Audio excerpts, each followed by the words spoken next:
नमस्कार विद्यार्थी मित्रांनो, मी अमोल आगरकर. महाजनको टेक्निशियन 3 ज्या भरतीसाठी आपण वाट बघत होतो ती भरती आली. मी प्रत्येक वेळेस तुम्हाला सांगत आलेलो आहे की प्रत्येक रिक्रूटमेंट जे आपण एक्सपेक्ट केलं होतं ती प्रत्येक रिक्रूटमेंट आलं, ती प्रत्येक भरती आली, त्या पोस्टच्या जागा आल्या. त्यानंतर मधल्या पिरियडमध्ये काही घडामोडी घडल्या, त्याच्यामुळे थोडंसं डिले झालं, परंतु तरी महाजनको टेक्निशियन 3नी थोडंफार इथे घाई केलेली आहे किंवा एक्झामबाबत तरी घाई केलेली आहे. बाकी महावितरण महापरीक्षांनी सगळ्या लिमिट्स क्रॉस केलेले आहे. रिझल्टच्या बाबतीत लिमिट्स क्रॉस केलेले आहे आणि एक्झामच्या बाबतीत गेले आहे. ठीक आहे, परंतु महाजनकोनी एक्झाम शेड्यूल केली. इवन महावितरणच्या आधीची एक्झाम महाजनकोची आता शेड्यूल केलेली आहे, टेक्निशियन 3ची. आणि चांगलं डिपार्टमेंट आहे, चांगली कंपनी आहे. सॅलरी वाईज या दोन्ही डिपार्टमेंटपेक्षा इथे सॅलरी जास्त असते. परमनंट पोस्ट आहे टेक्निशियन 3ची, त्याच्यामुळे सॅलरीसुद्धा तुम्हाला परमनंट बेसिसचीच तुम्हाला स्टार्टिंगमध्ये मिळणार आहे. व्यवस्थित ट्रेनिंग शेड्यूल केलं जातं आणि व्यवस्थित सगळं तुमचं तिथे रनिंग राहतं किंवा वर्किंग राहतं चांगलं. ठीक आहे, त्यामध्ये एक्झाम जी आहे ती 8, 9, 10 आणि त्यानंतर 15 अशा 4 डेट्स आहे. 4 डेट्समध्ये साधारण प्रत्येक दिवशी 3 शिफ्ट, अशा साधारण 12 शिफ्टमध्ये ही एक्झाम होणार आहे. त्याच्यामुळे विद्यार्थ्यांचे प्रश्न होते मला की यामध्ये बेस्ट टॉपिक किंवा इम्पॉर्टंट टॉपिक्स वगैरे कोणते आहे, तर त्या रिलेटेड आता सांगणं कठीण आहे, कारण आता एक्झाम आहे. आणि कसं असतं की 10-12 शिफ्ट असल्यामुळे कुठलाही टॉपिक असं इम्पॉर्टंट सांगता येत नाही. कुठल्याही टॉपिकवर कुठल्याही शिफ्टमध्ये कुठलेही प्रश्न ते विचारू शकतात. त्याच्यामुळे तुम्हाला प्रत्येक पॉईंट टू पॉईंट करणं महत्त्वाचं आहे. तुम्हाला जर कोणी बेस्ट टॉपिक किंवा इम्पॉर्टंट टॉपिक सांगत असेल तर ते खोटं आहे, कारण की एक पेपर जर असेल तर इम्पॉर्टंट टॉपिक तुम्ही सांगू शकता, परंतु जेव्हा शिफ्टमध्ये पेपर होतो तेव्हा इम्पॉर्टंट सांगता येत नाही, तुम्हाला सगळंच करणं भाग असतं. ठीक आहे, त्यामध्ये व्हर्बल, नॉन व्हर्बल आणि ॲप्टिट्यूड म्हणजे अंकगणित असे 3 सब्जेक्ट आहे किंवा 3 टॉपिक आहे. प्रत्येकाला 25-25-25 असे 75 प्रश्न, 75 मार्काची ही टेस्ट आहे, ऑनलाईन टेस्ट आहे आणि 90 मिनिटाचा इथे वेळ दिला. ॲप्टिट्यूड रिजनिंगमध्ये भरपूर वेळ जात असतो मित्रांनो. आणि IBPS पॅटर्न आहे आणि ITI लेवलचीच एक्झाम होणार आहे. खूप जास्त टफ लेवलचं हे नॉन टेक्निकल राहणार नाही आहे. त्याच्यामुळे तुम्हाला जर कोणी सांगत असेल की खूप जास्त टफ आहे, असं आहे तसं काही राहणार नाही. मॉडरेट लेवलची ही परीक्षा राहणार आहे, त्याच्यापेक्षा जास्त हाय लेवलची राहणार नाही. तर मित्रांनो, 8 पासून पेपर आहे. पहिला पेपर हा 8 तारखेला आहे, नंतर 9 आणि 10. तर थोडंफार इन्स्ट्रक्शन मी तुम्हाला महत्त्वाचे द्यायचा प्रयत्न करतो, जेणेकरून एक्झाम हॉलमध्ये एंट्री करताना, कारण इलेक्ट्रिशियन वायरमनचे जे विद्यार्थी आहे किंवा इलेक्ट्रिशियनचे विद्यार्थी आहे त्यांना महाट्रान्सकोचा अनुभव आलेला आहे, परंतु इलेक्ट्रिशियन वायरमन सोडून बाकीचे जे ट्रेड्स आहे, साधारण 17 ट्रेड्स टोटल आहे, त्याच्यामध्ये 15 ट्रेड्स जे आहे त्यांना या पिरियडमध्ये म्हणजे अशी एक्झाम त्यांनी आतापर्यंत दिलेलं नसेल किंवा आता काही जण फ्रेश किंवा पहिल्यांदा एक्झाम हॉल अटेंड करत असतील.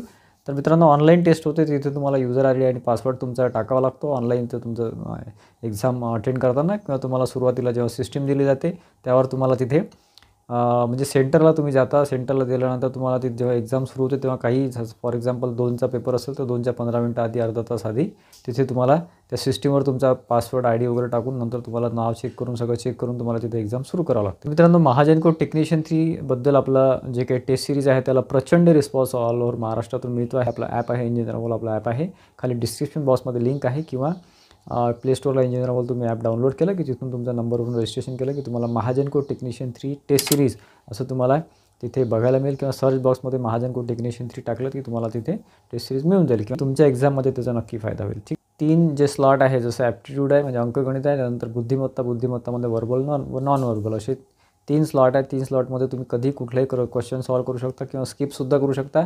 परत त्या क्वेश्चनवर तुम्ही रिपीट येऊ शकता. ठीक आहे, आणि निगेटिव्ह मार्किंग नाही आहे या पेपरमध्ये, निगेटिव्ह मार्किंग नाही आहे. महाजनको सहसा निगेटिव्ह मार्किंग ठेवत नाही, त्याच्यामुळे चांगली संधी आहे. तुम्ही तिथे गेस करू शकता, पूर्ण सॉल्व करा. 75 पैकी 75 प्रश्न जे काय ते सगळे सॉल्व करा. एकही प्रश्न असा रिकामा सोडू नका, जेणेकरून, कारण निगेटिव्ह मार्किंग नाही आहे. निगेटिव्ह मार्किंग जर असतं तर तुम्हाला कन्फर्ममध्ये जे माहिती आहे ते सॉल्व करा. आणि कट ऑफबद्दल सांगायचं झालं तर कट ऑफ याचा बऱ्यापैकी हाय लागतो, परंतु आपण एक्झॅक्ट नाही सांगू शकत, कारण की खूप जास्त कॅटेगरीज, सब कॅटेगरीज, समांतर आरक्षण, महिला आरक्षण, स्पोर्ट्स कॅटेगरी, हे ते असे भरपूर इथे वॅकन्सीज किंवा अशा भरपूर इथे पोस्ट असतात किंवा रिझर्वेशन असतं. त्याच्यामुळे एक्झॅक्ट सांगता येणार नाही. 60 ते 70-72च्या दरम्यान हा कट ऑफ येणार आहे, कारण की नॉन टेक्निकल आहे. नॉन टेक्निकलमध्ये बऱ्याचशा विद्यार्थ्यांचं ज्यांचं ITI प्लस एखाद्याचं ग्रॅज्युएशन झालं असेल, एखाद्याचं कोणी काही कशाचा अभ्यास करत असेल, बँकिंगचा अभ्यास करत असेल, त्यांना ते सोपं जाते. ठीक आहे, विद्यार्थी मित्र हे घाबरून जातात, टेन्शन येते की आपण सगळा अभ्यास झाला आहे पण असं वाटते किंवा काहीच नाही झालं वगैरे. परंतु जेव्हा आपण एक्झाम हॉलमध्ये एंटर करतो आणि एकदाचा पेपर सुरू झाला की ॲटोमॅटिक तुम्हाला सगळं क्लिक होतं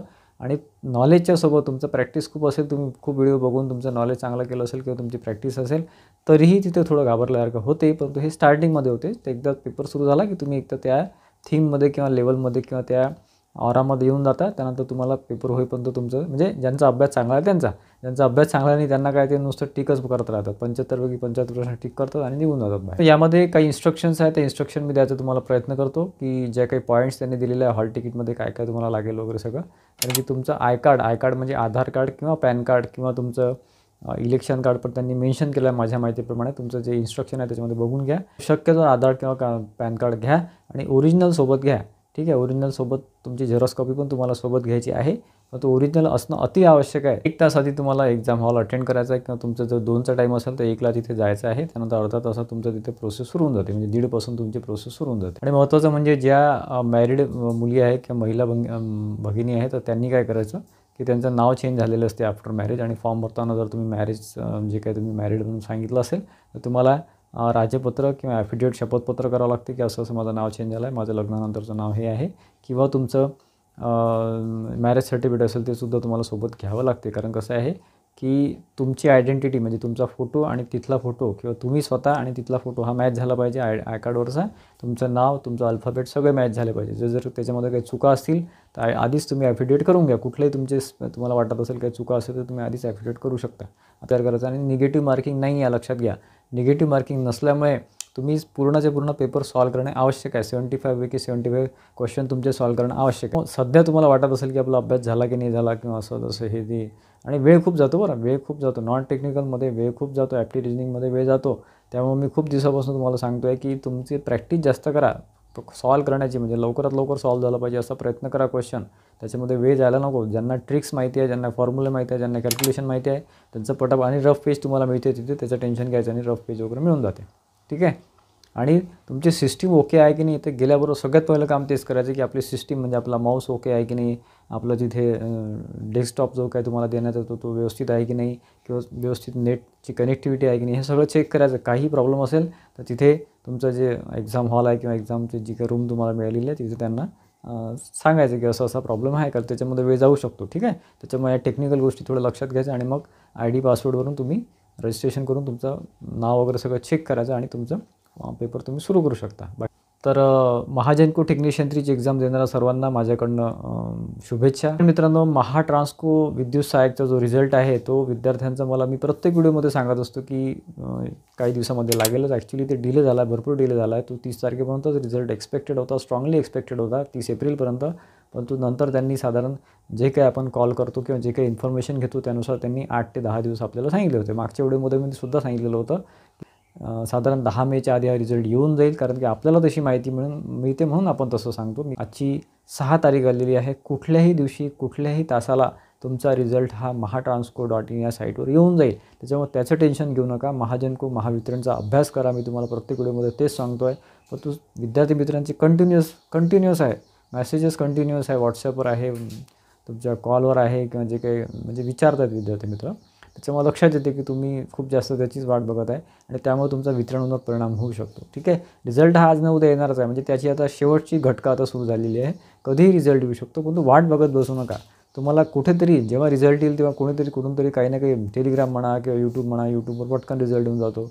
ते कुठून तरी काहीतरी मेसेज तुमच्यापर्यंत पोहोचूनच जाईल. त्याच्यामध्ये वाट बघत बसू नका. वितरण आणि जनकोचा अभ्यास चांगला करा. लवकर होईल प्रोसेस महाजनकोची. ह्या दोघा तिघांपेक्षाही महाजनकोची प्रोसेस टेक्निशियन 3ची लवकर होणार आहे, त्याचं रिझल्टसुद्धा लवकर येणार आहे. तर आजचा व्हिडिओ आवडला असेल तर व्हिडिओला लाईक करा आणि जास्तीत जास्त विद्यार्थ्यांमध्ये शेअर करा, जेणेकरून त्यांनासुद्धा थोडंफार माहिती मिळेल आणि ते सुद्धा एक्झामसाठी तयार राहतील.